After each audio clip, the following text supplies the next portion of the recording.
Chris Savino, American Outdoor News. I'm here with my friend and travel companion, Kevin Paulson from Hunting Life magazine, Hunting Life in general. Yeah. Hunting Life magazine, huntinglife.com. This is, it's crazy that to think about this, but I bought this domain in 2006. Wow. And um, yeah, I think we're 17, 18 years now. It's just shocked me. Well, we've known each other, what, 10, 12 years? Yeah, I think we started, I think we met in 2010 at SHOT Show.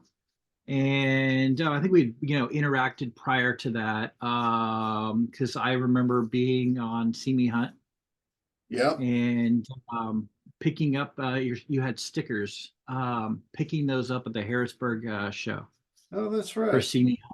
Forgot about So those. yeah, I got to get some and American Outdoor News stickers now.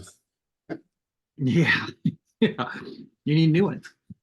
But yeah, we had met then, and I think shoot, we started rooming together 2011, 2012. Yep. Yep. Long time. So Now, Hunting Life has evolved quite a bit over that time. yeah, we, when I started huntinglife.com in 2007, we were nothing but an outfitter directory. It was, outfitters that I knew in the industry, and we were basically a directory for them, and we had a small blog on the side of the website. And during that time, it was, that was I had sold my outfitting business and had seen another um, directory out there basically send me a tremendous number of leads, and so my goal was to kind of create that, but not be a booking agent. Because I just I had kind of a distaste in my mouth for booking agents, and so I wanted to be this directory. And 2007 through 2009, we went through obviously a big depression, Yeah. and during that time, outfitters lost 60% of their revenue. I mean, there were a few that did very, very well, but sheep hunters and big outfitters that did that kind of expensive hunt.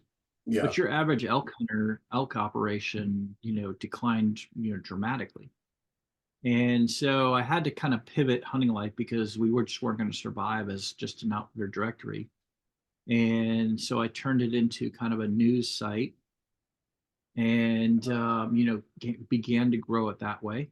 And just kept producing more content. And, I'm a grinder. We've been grinding for, over a decade and a half. So that's what we do. And in 2022 we launched the magazine for the first time. Yep. And 2023 we kind of paused the magazine for a little bit, and kind of brought it back just this last December. So excited to be back and cranking that out and growing the site. Yeah, it's funny. We actually discussed buying a magazine a while back, and here we are. We both own magazines. Yeah, yeah, and in fact, the magazines that we were going to buy, Bill Broad owns that now with Outdoor Specialty Group. Sure, And runs a nice publication, nice operation as well. yeah, no, they, the way I see all of our magazines, and I mean Outdoor Life, Field and Stream, everybody that's out there. I mean, I've got favorites in the industry, Cubby Rise, Sure. Garden and Gun. I'm happy to read all these magazines. I just don't ever see us all as having any competition. Like, there's so few hunting magazines left that, we all in some way like have to support each other. I feel like, I would love to get like all of the editors in a room and be like, hey guys, let's all work together and grow, because, well, we'll actually we don't have that have opportunity next month. Yeah, at Poma, you're right. Yeah, we just don't have enough we don't have enough industry people working together, and like I said, the consumer out there, they're starving for great content. They're constantly looking for good material. Well, you see in large publications, just print print publications mainly, just falling by the wayside, going from a monthly to a bi-monthly to a quarterly till non-existent. Yeah. Yeah, especially in the shooting industry, I'm seeing, like Harris Publications, like closing last year was just like, that's a huge hit. It was like 20 some titles Yeah, just gone. Um, it is. and I think we see that even in like, ESPN, Sports Illustrated. I mean, Sports Illustrated literally almost went completely under. Well, they just And laid everybody off overnight, just like that. yeah, It was like, you go to work the next day and you don't have a job. yeah. I still think that I still think there's a market for magazines. And I even, like, you and I both have digital publications currently, but I even see a market for print magazines. Um, but they have to be produced incredibly well. Well, Um, I don't think that's the problem with it. The problem is the expense and the margins in print yeah. publications right now. They're not making money. The cost of production is so high that it's very difficult for them to show a profit, where digital, it is a lot easier for us. Yeah, I think that it's yes, certainly it's economically feasible to do a digital magazine. It is not, you're right, economically feasible to create really a print publication unless you're just a pure masochist from a business owner perspective. And truth is, it's a lot easier to read a publication from your phone or a tablet or your computer, where you have an extra 3 minutes to read an article or, browse a publication. It's so much easier today because everything's at our fingertips. Everybody walks around with a phone. Yeah. It's a lot easier to read a publication than get one in the mail, look at it, say, wow, this looks like it's going to be a great issue. You throw it on the coffee table, and before you know it, the next one's coming. You don't have a chance to read that one. Yeah. I think there's still a few that, like I said, I really, I like sitting down on my couch and, you know, having a nice drink and putting my feet up and reading a magazine.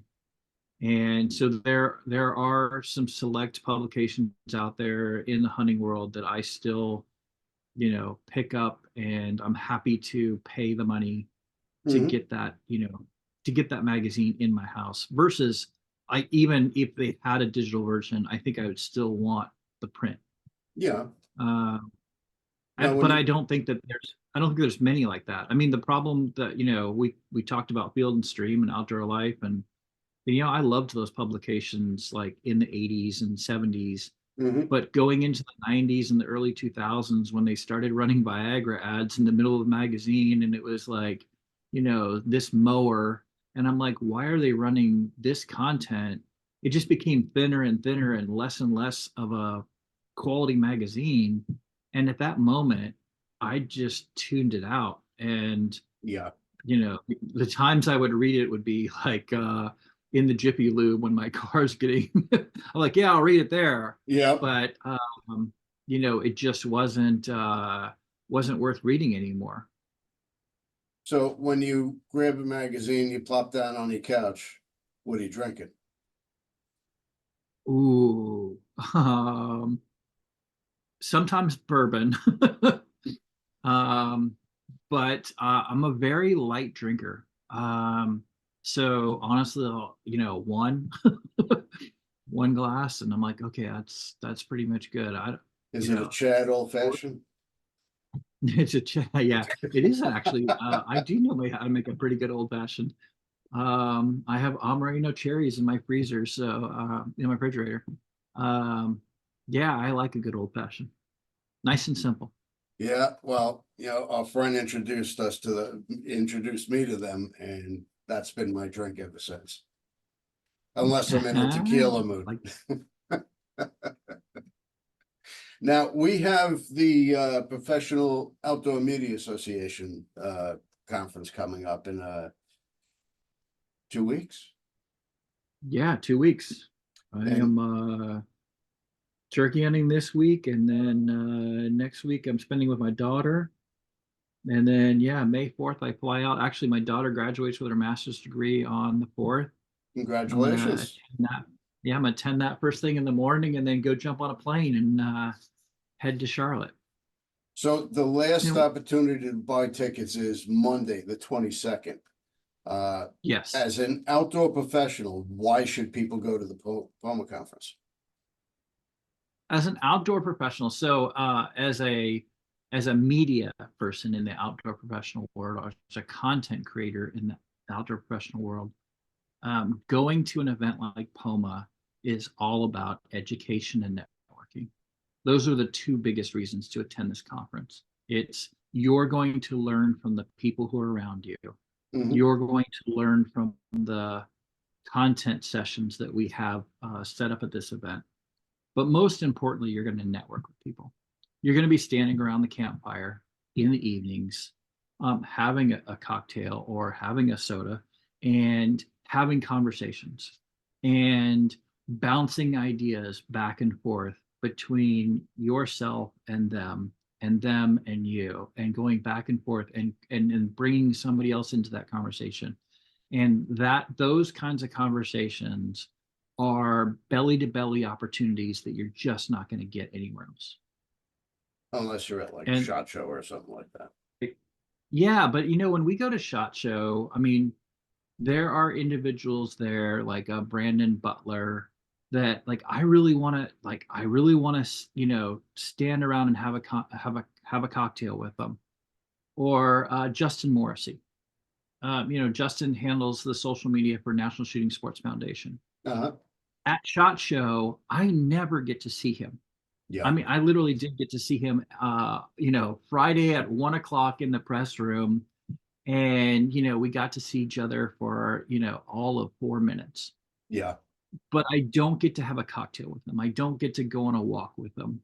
I don't get to learn from him. And he doesn't get to learn from me. And so POMA provides this, incredibly nice, relaxed atmosphere where I do get to spend that Mhm. 10 or 20 or 30 minutes with an individual and be able to, ask them the questions like, what are you seeing in the industry? How can I help you? How can you help me? Basically going back and forth. That's the value of going to a conference like this. Well, from a member standpoint, attending the conference, uh, yes, you do get to learn from your peers. Here, you get to hear what works for them, uh, different strategies, maybe things you haven't thought of, but you also get to spend time with brands on an intimate level and get to know the people behind the brands, get to know the brand itself, what to expect, what drives them, what they're coming out with this coming year. There's so much you can learn and build a relationship with a brand that you would have never had an opportunity to spend time with before. No, 100%. I mean, getting to meet somebody like a Jeremiah from Palmetto State Armory, or a Ryan Rep from Reputation Marketing, and again, having 20, 25 minutes to sit down with them, to have a cocktail with them, to enjoy actually getting to know them on a one-on-one basis. That brings the opportunity for them to get to know who you are, Mhm. and for you to get to know what they're looking for from a brand perspective, and be able to offer, an opportunity for them that is a win-win.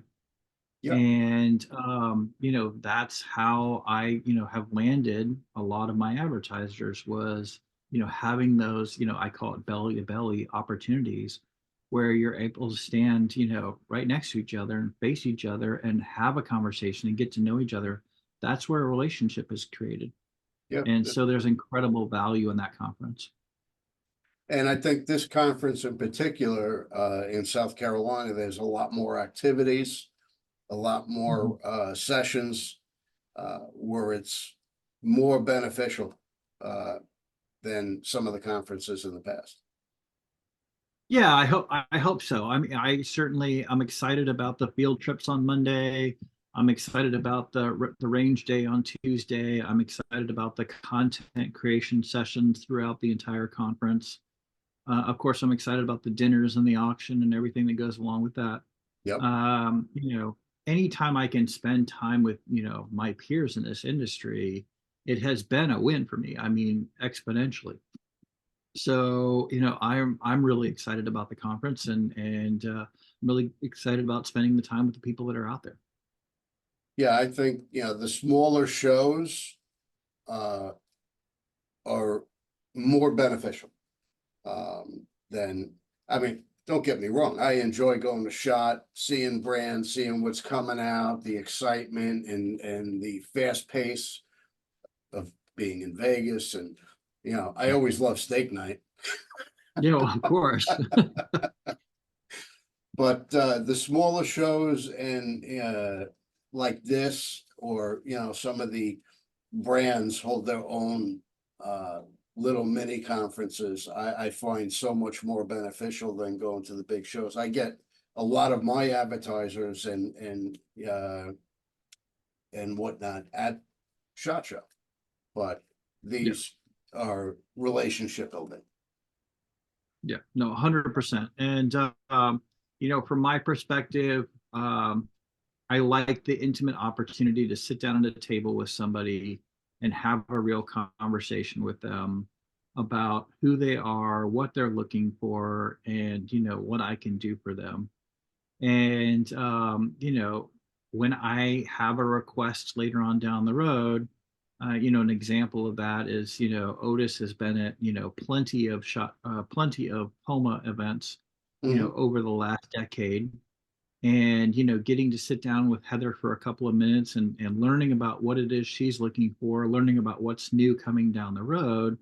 And then I know when I have an opportunity to include them in a piece of coverage, it's easy for me to do that because I can pick up the phone and call her and say, hey, I've got, this piece of content coming up. I need this piece of gear in order to help make that content a Hmm. little bit better. And, I'm able to get that product and be able to test it and put it in front of my readers and fans and followers. And it's going to make a difference for that brand. It makes a difference for the content that I'm producing. And Yep. ultimately, my hope is that it makes a difference for our fans and readers because they're getting to see that, oh, this has been tested, it's been used, it's actually a good piece of equipment. Sure. Sure. It's relationships are everything. It's not about uh just your publication or my publication. It's about the relationship, who, what you can bring to the table, where it's not just, okay, I'm selling an ad. I just introduced one of my advertisers to two major brands that could be very beneficial to them, and that's the value. Yeah, no, 100%. And it's now as a publisher, and you have the same thing that I do as a publisher. The other thing that I'm also looking for as I'm at an event like POMA is I'm out there looking for writers. I'm out Mhm. there looking for content creators for Hunting Life.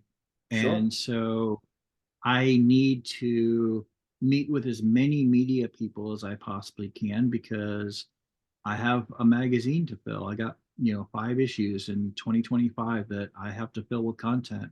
And that's, 7 to 10 writers per issue. Yep. So, if I'm going to have a variety of content for my readers, I need guys that know upland hunting. I need guys that know turkey hunting. I need guys that know AR-10s. I need guys that know long range shooting. I mean, I'm looking for that content. I need people who understand, food and cooking and things like that. Like we need that content. And so as we meet with those individuals, at an event like POMA, then I'm able to say, okay, well, this is my editor, send over some samples of your work. Okay. And, we take a look at it and we're evaluating to see like, hey, there's a fit here for this individual. Or like, I really like, a Ricky Folgers, um, content. And I really, like, let's contract her to write, a piece. And that's, Mhm. that's how it's worked for me in the past. Do you need anybody to write your cooking section for your upcoming issue? For this Because issue, we I have know a currently, guy. I have somebody, but I do know somebody. Yeah, no, I think that that's an opportunity. I mean, why not? Um, and you're in the process of writing a cookbook, so like Matter of fact, I it's am. I know that. And that's the benefit of like you and I getting to hang out at an event, like that, is that, we know these things about each other. And so that's why these small events and these small trips like this are so incredibly valuable. Yeah, and in fact, I just made some incredible oxtail this past weekend. That will be in Yeah, I the saw the upcoming picture of that. issue It of looks American Outdoor fantastic. News. You know what? It was so much fun to make, and I did it on my fire pit in a Dutch oven, and it literally just fell off the bone. The flavor was great. I look at a bunch of recipes, and then I'll tweak it and say, you know what? I think I'll add this. I think this will add a little more flavor to it, and or take something out. Like this one, I added some red wine because I'm Italian. I love red wine, and I added it into because you usually don't add wine to an oxtail recipe, but Right. I thought it would give a little bit extra bite, and it really came out with a lot of flavor. Really came out nice. Oh, that's awesome. That's awesome. Basically, what goes into like an oxtail um, soup? Just give me the basics. I've never made it. Honestly. What recipe or what Yeah, goes yeah. into it? Just give me the. Yeah, we're good. Give me the basics. Well, basically, I brown a chopped onion. I'll throw in with butter. I'll throw in a little bit of flour to thicken it up. Once that gets a little brown, I'll put in the oxtail, brown the oxtail. Then I'll put in a few cups of beef stock, a little bit of red wine, and then I'll throw in my spices afterwards. And it's basic spices. Um, Oh, fantastic. little salt, little pepper, onion powder, garlic powder, um, some paprika, and just let it simmer. Put it on a low heat, cover it up, let it simmer for 2-3 hours, and it'll literally just fall off the bone. It's more intimidating to make than it actually is to make. It's really pretty easy. I think I'm gonna add that to my Monday recipe.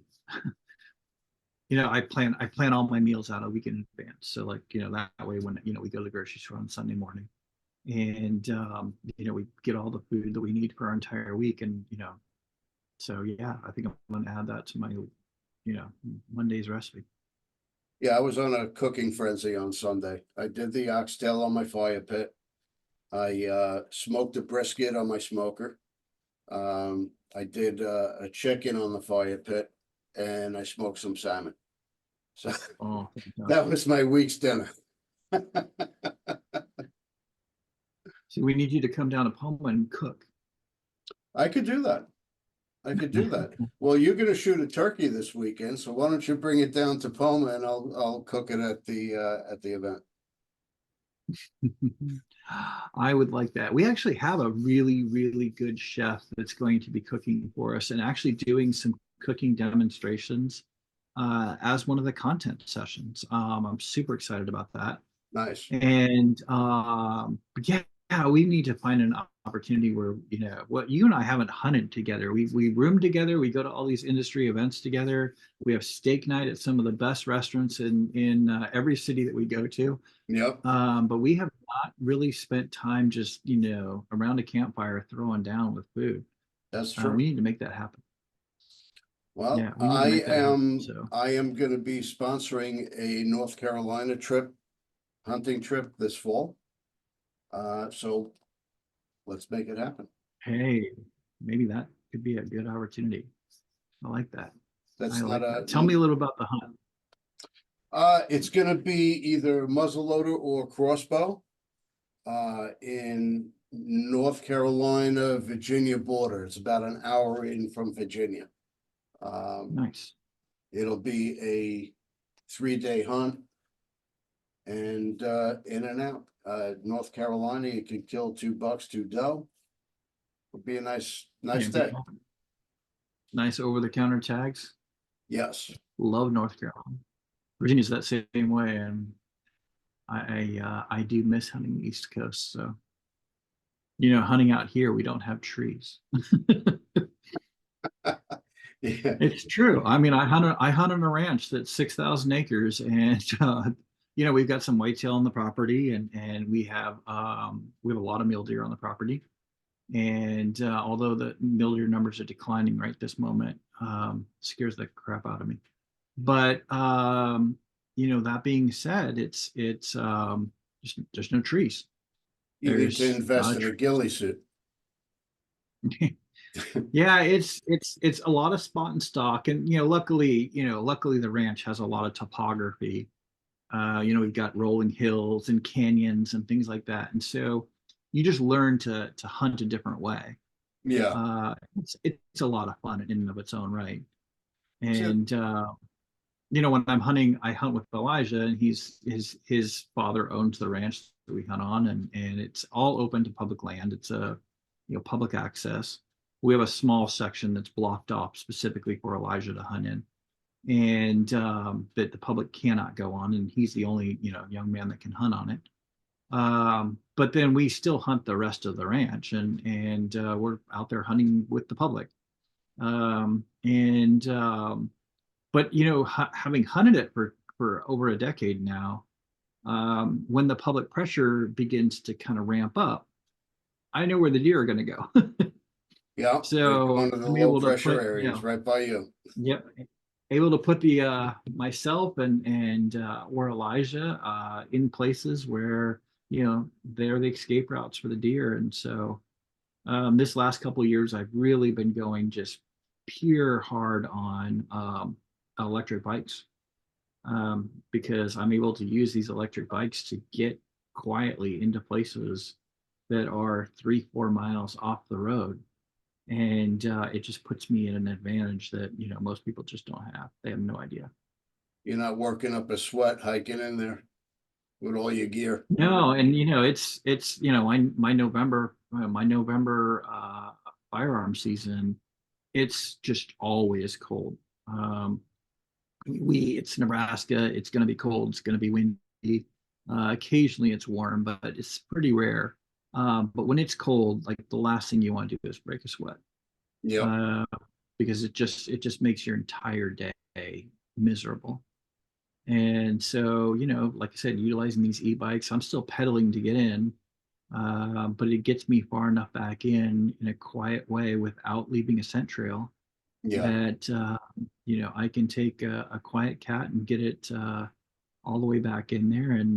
And this year, I am excited because I'm hoping that this year we're going to be testing the new Quiet Cat Ranger all-wheel drive. Nice. And I used the Quiet Cat Ranger last year, and actually transferred that out to my good buddy Ace, who's going to be utilizing it for coos deer, and hopefully I'm going to get drawn, and I'll get to out and use the same bike again for coos deer. But this new all-wheel drive, it's just an unreal machine. It's got it drives on both wheels, Oh, wow. and so it utilizes the electric, and it's actually like, instead of using a bike chain, it uses a motorcycle chain, and all of the gearing is inside the hub of the wheel, so it's protected. So you're like, my problem with the bikes sometimes is, like, if you get in really tall grass, the grass catches in the chain, Yeah. and you've got to stop and fish it out, and it's just pain in the butt. But this new one has, kind of like I said, it has a motorcycle chain, and it's It's just all like, enclosed. it's all enclosed and just rolls, man. A lot of torque. Oh yeah, yeah. And that's really the kicker out there. Any bike you get for a hunting perspective, if you're going to use it to haul game out with a trailer, that's what you have to have the torque. Otherwise, you just burn them out. We've seen some of the hub models that we've tested, and they just won't hold up hauling any kind of a load. The motor just starts to slip, and then you're just toast. Now, they come with the little tow behind trailers that you could drop your game on and drag it out. Yeah, you have to buy those separately, but they're worth every freaking penny.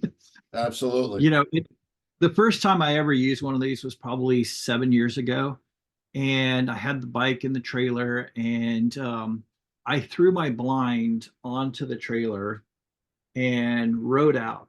And then I rode out a mile and a half, and I set up in a spot. I had just a couple of doe tags. It was December muzzleloader season. I'd already taken my buck, and had a couple of mule deer doe tags I wanted to fill. And so I rode out to the spot where I kind of always see them kind of come up this hill, and they pop into the cornfields at night.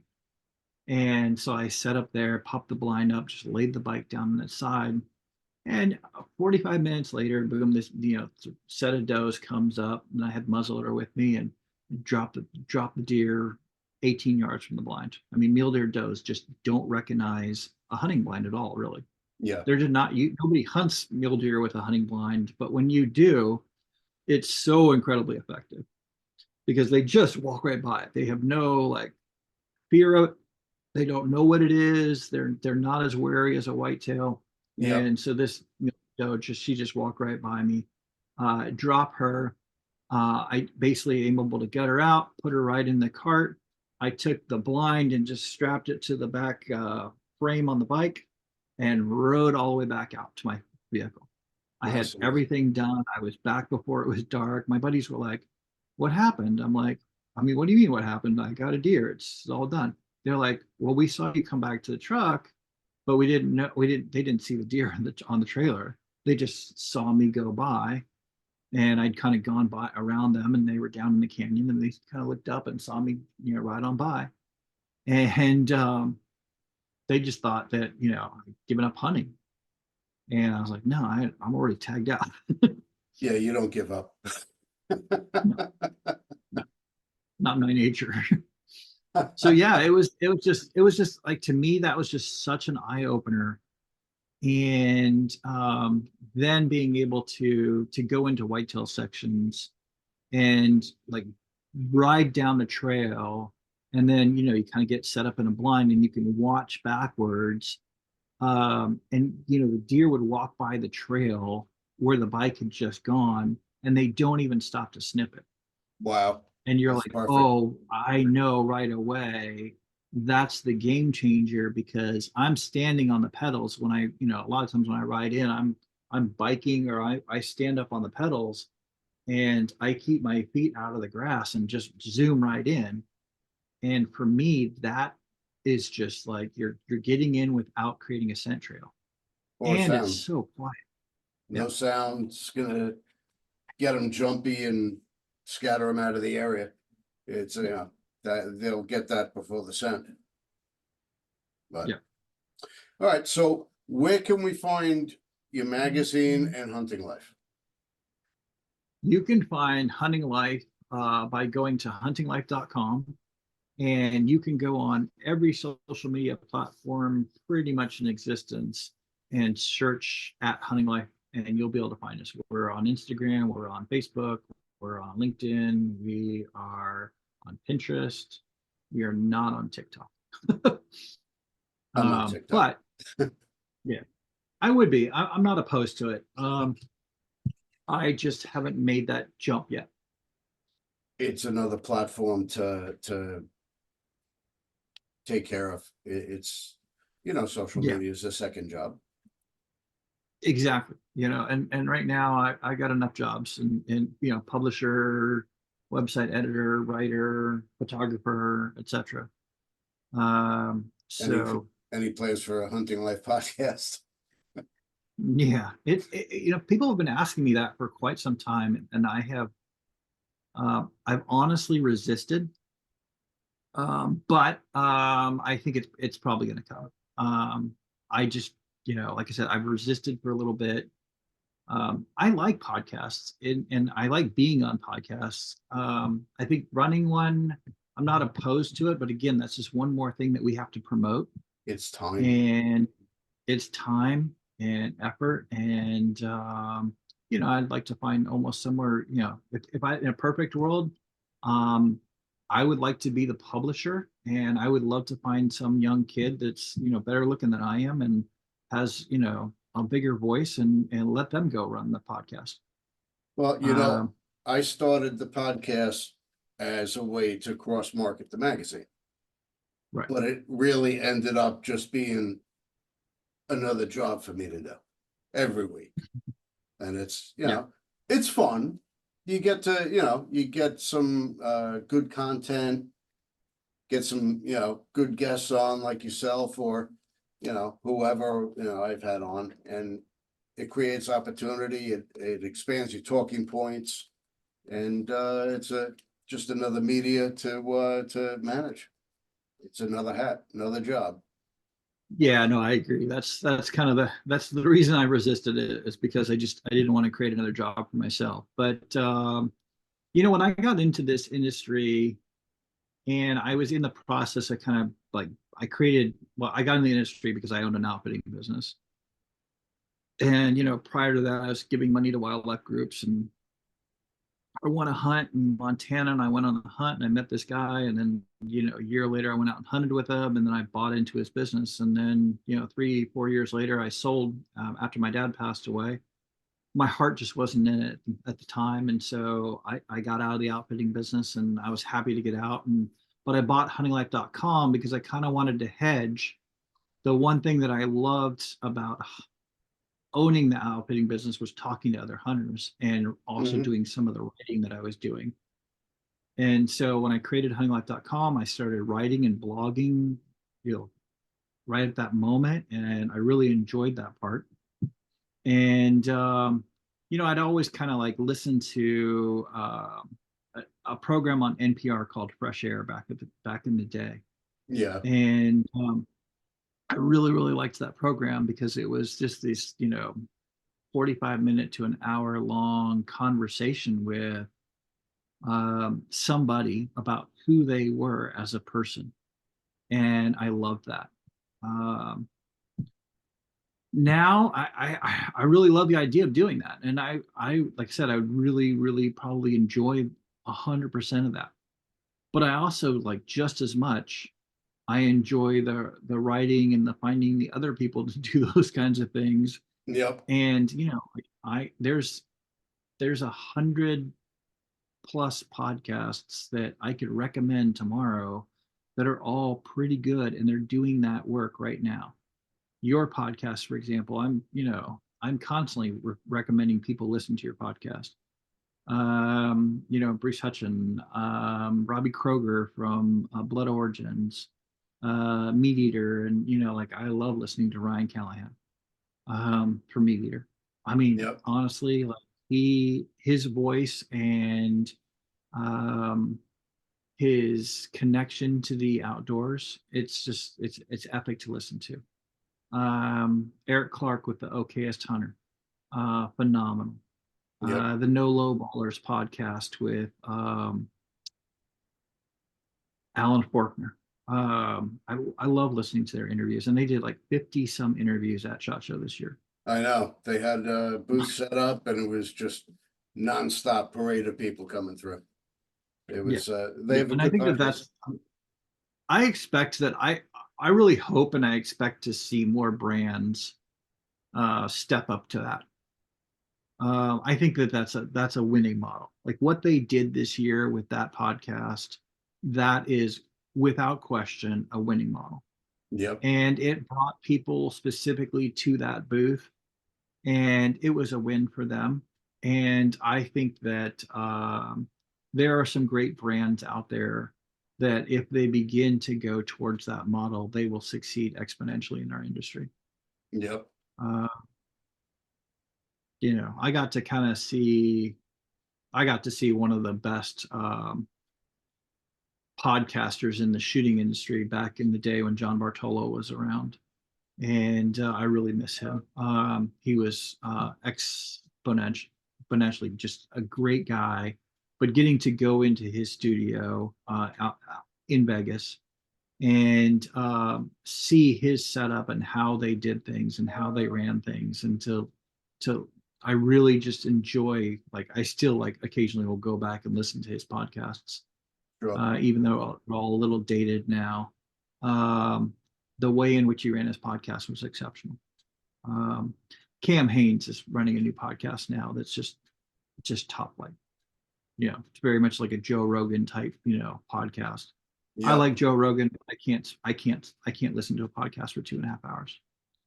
You know what? I try to keep things within half hour, 45 minutes max. It's people's attention span. You drive into Yeah. work. Yeah, the half hour. You're going somewhere. You have 15 minutes, 20 minutes. You listen to part of the podcast. I don't have 2 hours, 3 hours to sit and listen to a podcast. I wish I did, but even if I had Yeah, the I can't time, listen to I cannot listen to all of the podcasts that I want to listen to in any given week. I not mean, enough, I don't really watch. not Yeah, enough I time. don't really watch television. I can throw a podcast on while I'm working, and until I take a phone call, and I hit pause, and I take my phone calls, and then I go back to writing, and I put the podcast on, and occasionally I'll stop and listen to the podcast for a second, and then go back to writing. Um, I think there's, just like I said, there's so much great content there. It is, for me, I haven't been able to figure out what separates me from everybody else. And until I can, like, I just need to, like, that's a mental process. Like, I do know that my voice is very different from yours, and your voice is very different from Ryan Callahan's or a Cam Haynes or a Robbie Kroger. We Yep, all have our place, and I certainly believe there's no competition. um, I just know, um, I want to make sure that it's beneficial for my brand. I want to make sure it's beneficial for my readers, fans, and followers, sure. and I want to make sure it's beneficial for the people who come on my podcast. Yeah, absolutely. And if I can solve all those issues, we'll go for it. If you can solve all those issues, we'll have world peace. Yeah, yeah, exactly. But we are actually running out of time. So I want to thank you for coming on. I will see you in 2 weeks in South Carolina. And we got to sneak away one night, find a steakhouse, and keep the tradition rolling. I think what we're gonna do, I have a plan for that, actually. I think what we're gonna do is, Thursday we've got to drive up to Charlotte and fly out, Mhm. and Koa's coming with us. And I think we're gonna find I don't know if we'll be able to do steak, but we may be able to do like South Carolina low boil seafood or something. Um, but maybe we'll find a steak place. But we're gonna do lunch instead of steak night. Will be steak day. We'll find a barbecue place on the way. There we go. I like that idea. I like a good Carolina barbecue more Yeah, actually than I like.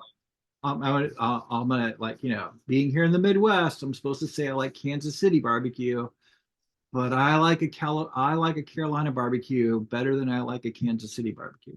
I like barbecue anywhere. So Yeah. I hear you. I hear you. All good. Hey, Chris, thank you for having me on. I really appreciate it. And I look forward to seeing you in a couple of weeks. And I look forward to seeing you grow and this industry grow. And I look forward to seeing people out there in the field. sounds like a plan, man. I'll see you in a couple of weeks. You got it, man.